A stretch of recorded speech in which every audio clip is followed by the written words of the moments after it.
ایک مرتبہ حضرت ابو بکر صدیق رضی اللہ تعالی عنہ نماز کے لیے گئے۔ ان کے ساتھ ان کا گھوڑا بھی تھا اور گھوڑے پہ زین اور لگام بھی لگا ہوا تھا۔ مسجد کے پاس پہنچے اور گھوڑے کو درخت کے تنے سے باندھ دیا۔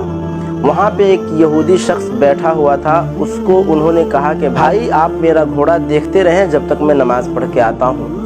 حضرت ابو بکر صدیق رضی اللہ تعالی عنہ نماز پڑھ کے نکلے تو وہ یہ سوچ رہے تھے کہ جس آدمی کو میں گھوڑے کی رکھوالی کے لیے کہا ہوں میں اسے 2 درہم ہدیے کے طور پہ دے دوں گا۔ لیکن جب باہر نکلے تو کیا دیکھتے ہیں کہ نہ وہ آدمی ہے اور نہ میرے گھوڑے کا زین اور لگام ہے، گھوڑا درخت سے بندھا ہوا تھا۔ اب حضرت ابو بکر صدیق رضی اللہ تعالی عنہ کو زین اور لگام کی ضرورت پڑ گئی۔ پھر وہ گھوڑے کو لے کر بازار کی طرف گئے تاکہ زین اور لگام خرید لوں۔ بازار میں ایک دکاندار کے پاس گئے اور ان سے کہا کہ بھائی گھوڑے کا زین اور لگام دکھا دیں۔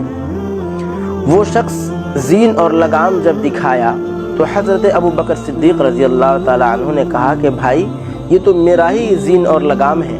تو حضرت ابو بکر صدیق رضی اللہ تعالی عنہ نے پورا واقعہ بیان کیا۔ پھر اس دکاندار نے کہا کہ ہاں ایک شخص آیا تھا اور ابھی اس زین اور لگام کو 2 درہم میں بیچ کر چلا گیا ہے۔